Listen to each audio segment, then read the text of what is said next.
Having established the crossover concept, Nissan's Qashqai has been hard at work perfecting it, a 2010 facelift followed by the introduction of a class-leading 1.6-litre DCI diesel engine. As a result, this remains a hard option to ignore if you like the idea of this kind of car, something combining elements of compact 4x4, family hatch and compact MPV. Best of all, it's a family car that's anything but boring. If ever a car can be said to have reinvented its brand, it's this one, Nissan's Qashqai. In fact, you could easily contend that this model reinvented the whole market for family cars. Prior to its launch in 2007, after all, those looking to buy a vehicle above the small car sector and wanting a versatile and relatively affordable runabout had only four kinds of cars that they could buy. A Focus-sized family hatch, a Mondeo-style medium-range model, or for the more daring, compact versions of other 4x4s or MPVs.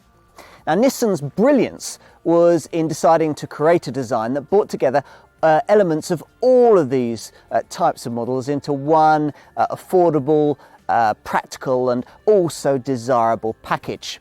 And so the modern crossover vehicle was born.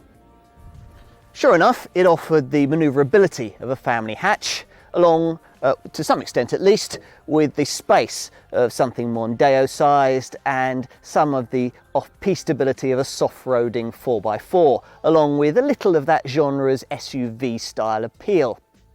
MPV versatility was even added to the mix when in 2009 a Qashqai Plus 2 variant with 7 seats was launched. But of course, competitive brands were watching, and by early 2010, the crossover market that Qashqai had created was filling out with rivals like Peugeot's 3008, BMW's X1 and Skoda's Yeti. Nissan responded with this heavily revised second-generation version, a car that was smarter and cleverer, but crucially not quite as efficient as the best from the new wave of crossover competition, as rivals just kept on coming. But here's a Qashqai that is, launched in the autumn of 2011 and powered by a 130 brake horsepower 1.6-litre DCI diesel that decimates every other engine in the range when it comes to performance, fuel economy and emissions. More importantly for Nissan, it grabs back class leadership in all of these areas, just as new crossover rivals like Audi's Q3, Subaru's XV and Mazda's CX-5 were beginning to look more credible. As a result, the provision of this engine looks to have returned this model to a position at or near the top of its class. But in practice, well, let's put this car to the test and find out. If you want a crossover model of this kind, then this one remains the benchmark, especially when it comes to on-tarmac driving dynamics.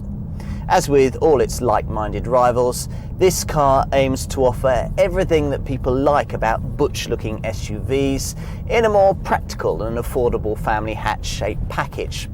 So you get all the looks without any of the compromises you'll not want to make if you never go off-road. So curbs can be mounted and unmade roads traversed, but you'll need to leave the Serengeti to Ranulph Fiennes, although four-wheel drive is an option to help with muddy car parks and snowy driveways. At the wheel, it feels like a normal family hatch in which you simply sit a little higher. Nice, but trying to convince something that looks and feels like an SUV to handle like a car is no easy task. After all, conventional wisdom suggests that the higher you make a vehicle, and this one sits about 15 centimetres higher off the ground than a typical Golf or Focus family hatch, then the more it will roll. But Nissan's British Cranfield engineers clearly don't believe in conventional wisdom, because this Qashqai manages to deliver its tall stance and supple multi-link suspension, the supple ride it produces, without torque-responsive handling becoming a casualty in the process. A truly class-leading family hatchback, say Ford's Focus, is rather better of course, but it can't offer this car's wide range of attributes, further improved since the 2010 facelift by revised damper settings which have improved comfort and responsiveness. Even better news is that the brakes are strong, The standard 6-speed gearbox reasonably slick, and even the electric power steering quite responsive. And refinement? Well, that wasn't really a strong point of the original version of this car, especially compared to rivals like Peugeot's 3008. But it's been much improved on this revised version thanks to extra noise insulation and an acoustic windscreen. As for engines, well, the entry-level petrol and diesel units, that's a 117 PS 1.6 litre petrol or a 110 PS 1.5 litre DCI diesel, well, they struggle a little to move nearly 1.5 tonnes of metalwork along, but they still manage rest to 60 in around 12 seconds on the way to a top speed in the region of about 110 miles an hour. More relaxed is the variant that I'm driving here, equipped with the pick of the engines offered across the Qashqai range, a 130 PS 1.6 litre DCI diesel, co-developed with Nissan's alliance partner Renault. And a very good unit it is too, smooth to the throttle but without the narrow all-in-a-rush power band that often blights turbo diesels. Okay, so it's not lightning quick. Rest to 60 takes just over 10 seconds on the way to a top speed of 118 miles an hour. But it's a lot quicker than you'd expect from a crossover model capable of delivering a 63 miles to the gallon combined cycle fuel figure and a sub 120 grams per kilometre of CO2 reading. An expensive option on both this model and the top 140 PS 2 litre petrol variant is Nissan's all-mode four-wheel drive system. Now, depending on how you twist the rotary controller down here behind the gear stick, it can either be left in two-wheel drive, switched to auto to shuttle torque backwards or forwards as required, or switched into lock, where torque is split to a set 50-50 front to rear, so that you can extricate yourself from slipperier situations. Now, it isn't enough to make this Qashqai into any kind of serious off-roader. There isn't enough ground clearance really for that, but it would be useful in a snowy snap. So what do we have here? Well, a car that's between 10 and 15 centimetres taller and longer than an average Golf or Focus-sized family hatch, but also one that's about the same amount shorter and lower than a small Freelander style SUV. Styling wise, it's really a tale of two halves. The bottom half butch and SUV like, the top half sleeker and racy. Now, it sounds like a potentially disastrous aesthetic recipe, but penman Stefan Schwartz has pulled it off and managed not to spoil a good thing by going too far with the 2010 facelift. For this, he smartened up the bonnet, the front bumper, the wings, the front grille and the headlamps, but the effect remains pretty much the same as before, if a little more distinctive and upmarket. It's a look continued at the rear, where there are subtle aerodynamic tweaks and LED rear lights. Overall then, still the best looking crossover model on sale, an accolade that holds true even, somewhat surprisingly, if you go for the stretched 7-seat Qashqai Plus 2 variant. Now, this, thanks to an addition of 135mm in the wheelbase and an extra 75mm on the rear overhang, can accommodate a couple of extra two fold-out seats in the boot. Nissan even increased the roof height by 40mm in an attempt to convince customers that those two rearmost seats really could accommodate a couple of fully sized adults. Sadly, that's not really the case, although they will suffice for shorter journeys and they'll be fine for the carriage of small children. Here though, I'm focusing on the standard 5-seat Qashqai with a 410 litre boot capacity that gets within 40 litres of that you'd find on the 7-seater Qashqai Plus 2. Now, there's a much bigger difference between the two variants though when it comes to the seat folded capacity. If you push these split fold rear seats forward, you get just 860 litres in this 5-seat Qashqai as opposed to 1,520 litres in the Qashqai Plus 2. Now, the other thing to bear in mind when choosing between these two body styles is that this ordinary Qashqai doesn't get a set of sliding rear seats, which rather usefully on the 7-seat Qashqai Plus 2 enable you to choose between prioritising rear seat passenger legroom or space for packages behind. Now that's important because head, leg and knee room are at a bit of a premium back here, and the rear backrest doesn't recline as in some competitive models for greater comfort on longer journeys. So 3 adults will be a bit of a squash, but 2 will be quite comfortable. Up front, it feels much more spacious, especially in a version fitted with the full-length glass panoramic roof that I've got here. You get the expected high-set crossover seating position, yet there's plenty of headroom, and an excellent driving position thanks to a height-adjustable seat and a steering wheel, tweakable for both reach and rake. Look around you and you won't observe the highest quality cabin in the class, but it's solidly built with nice detail improvements like low-level lighting around the footwells and a smart instrument layout with a neat LCD display in the centre. List pricing suggests that you'll be paying somewhere between £17,500 and £28,500 for your Qashqai. Should you wish to progress from the 5-seater model that I have here to the 7-seater Qashqai Plus 2, then you'll need to add around £1,400 to the cost of your chosen variant. Diesel models start from around the £18,000 mark, but that's for the 110 PS 1.5 litre DCI, a model inferior in every way to the 130 PS 1.6 litre DCI that I've been trying here, a car that costs from just under £21,000 and is worth the £1,500 premium, believe me. Getting this far and accepting that Qashqai motoring is going to cost you, well, best part of £20,000 if you're going to get a good one is all well and good. What might come as a bit of a shock from there on in, though, is the cost of adding the all-mode four-wheel drive system to this Nissan. For a start, you can't specify it on anything less than a quite pricey N-Tech Plus variant, and those start from around £23,000, to which you've got to add around £1,400 to get the four-wheel drive system included.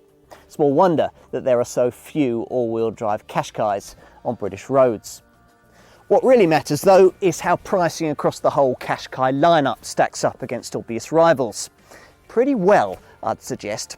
Let's start at the bottom of the range with a bog standard 1.6 litre petrol Qashqai model at just under £17,000. Now that's about the same amount as you'd pay for directly comparable rivals like Skoda's Yeti 1.4 TSI or the Mitsubishi ASX 1.6, and it'll save you about £700 over a directly comparable Peugeot 3008 1.6 VTI. The least expensive Qashqai diesel, the 110 PS 1.5 DCI, also undercuts its Peugeot 3008 rival, the 3008 1.6 HDI, by a similar amount. But the model I want to focus on is the one I have here, the 130 PS 1.6 litre DCI diesel. Now, prior to the launch of this variant, if you wanted a crossover class model with a diesel engine, as most buyers do, then you either had to choose something feebly powered that delivered low running costs, or a pokier 1.8 or 2 litre diesel that offered a poorish showing at the pumps. Now, neither alternative was really ideal, but this is. In two-wheel drive form at least, it offers the best of both worlds. So you get a 63 miles to the gallon combined cycle fuel return and sub 120 grams per kilometre CO2 reading, along with rest to 60 in around 10 seconds. Plus a price saving of between £1,000 and £1,500 over this model's most obvious competitive rivals in this class. Cars like Peugeot's 3008 2 litre HDI, Mitsubishi's ASX 1.8 diesel, or indeed the Ford Kuga 2 litre TDCI 140. Job done. Or at least it would have been if Nissan had been able to price the all-wheel drive version of this model, the one I'm trying here, a little more tightly. As it is, asking close to £25,000 for this car makes it look a little pricey against equivalent all-wheel driven versions of the ASX and the Kuga, and is similar to the sort of money that you're paying for very capable rivals with a bit more speed, models like Subaru's XV 2 litre D and the Mazda CX-5 2.2 AWD. But against that, this Nissan is undeniably well equipped. As usual, it'll probably come down in the end to the deal that you're offered. And whatever that is, and whatever Qashqai model you're considering, petrol 1.6 or 2 litre, or diesel 1.5 or 1.6 DCI, then you should find your car to be decently equipped. All models come with things like alloy wheels, Bluetooth compatibility for your mobile phone, a trip computer, a decent quality MP3 compatible CD stereo with at least 4 speakers, an aux-in socket and steering wheel controls, power heated mirrors, all-round electric windows, air conditioning with a pollen filter and a height adjustable driver's seat. Plusher models like the one that I'm trying here come with auto headlamps and wipers, front fog lights, cruise control, roof rails, the clever Nissan Connect touchscreen sat-nav, and a large panoramic glass roof with a one-touch shade. Arguably the nicest feature standard on plush models like this one is the around view monitor. Now this uses 4 cameras to give a 360-degree bird's eye view of the car, making tight parking so much easier than using parking sensors alone, thanks to the way that you can see exactly how close you are to various obstacles, not just in front of the car or behind it, but also along the sides of the vehicle. Options include a CVT automatic gearbox, which will add about £1,300 to the cost of the various petrol models. And you can also specify it on the smoky old 2 litre diesel if you really must. If you do have extra budget left over, there are also touches like the lovely leather trim that I have here. As for safety, well, there are the usual front, side and curtain airbags, as well as ISOFIX child seat fastenings and anti-whiplash head restraints. Plus all the expected electronic driving aids to try and make sure that you never have to use all of that stuff. So things like anti-lock brakes with brake assist to help in emergency stops, and of course ESP stability control. Now, as I've been saying all the way through this film, the standout model in the Qashqai range really is the 130 PS 1.6 litre DCI diesel that we've been featuring here. Unless upfront budget restrictions really do mean that you have to consider the entry-level petrol 1.6 or the basic 1.5 litre DCI diesel, then I can't really see why you wouldn't choose it. Here's why. In return for an upfront £1,500 premium over the entry-level 1.5 litre diesel, this 1.6 DCI gives you 15% more power and 15% lower running costs. Sounds fair to me. To be more specific, we're talking 62.8 miles to the gallon on the combined cycle and a CO2 return of just 119 grams per kilometre. That's for the 5-seat standard Qashqai that I'm driving here. If you go for the 7-seat Qashqai plus 2 with this 1.6 litre DCI engine, then you're looking at 60.1 miles to the gallon on the combined cycle and 123 grams per kilometre of CO2. Both sets of stats are a big improvement on the older but less powerful engine fitted to a 1.5 litre DCI diesel Qashqai. In standard form, that delivers 54.3 miles to the gallon on the combined cycle and 137 grams per kilometre of CO2. And either way, you're looking at a big improvement on the figures returned by comparable rivals. Let me explain. If you're looking at diesel crossover models, then you'd need one with between 140 and 150 PS to match this Nissan's performance, in which case you'd also be looking at a car that would go more than 10 fewer miles on every gallon and would return you a CO2 reading of up around 150 grams per kilometre that would make a big impact on your tax liability. Now, all of that assumes that you're looking at the 2-wheel drive version of this car. Opting for it with Nissan's all-mode 4-wheel drive system, as I have here, makes a fair difference to those running cost stats. The combined cycle fuel figure deteriorating to 55.4 miles to the gallon, and the CO2 figure going down to 135 grams per kilometre. Mind you, that's still a slug better than direct rivals can manage in all-wheel drive form. Now, much of the reason for the healthy returns you get in this 1.6 DCI is the fact that it comes with a start-stop system that cuts the engine when you don't need it, when you're, say, stuck in traffic or waiting at the lights.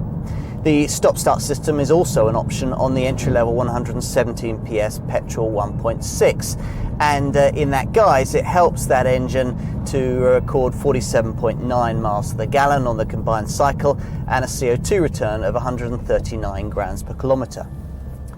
What else? Well, for some reason, insurance groups for this 1.6 litre DCI diesel are a little higher than those of other models in the Qashqai lineup, ranging between 21 and 22. In the standard lineup, the 5-seat Qashqai insurance groups range between 13 and 18 on the 150 grouping scale. For the Qashqai Plus 2, it's between 17 and 21. Residual values, well, they should be a little higher than you can expect with other Nissan models. For many, this, the original crossover model, is still the very best, remaining a fine option for buyers who'd rather not be saddled with run-of-the-mill hatches or people carriers, and who simply don't want the clunkiness and cost common to even smaller SUVs. Of course, there's nowadays a tougher set of rivals for this car to deal with, but Nissan's product development has done just enough to keep this Qashqai ahead of most of the chasing pack. The 2010 facelift was a step in the right direction in this respect, but it's been the introduction of the 130 PS 1.6 litre DCI diesel that we've been testing here that's proved to be far more significant. With sales no longer dependent on the entry-level petrol 1.6 litre variant that most UK customers used to choose, this Qashqai now has a much wider range of talents to offer potential buyers, people who might otherwise have been swayed by the competing charms of more recently introduced rivals. A very clever car then, a benchmark and a starting point for anyone buying in this segment.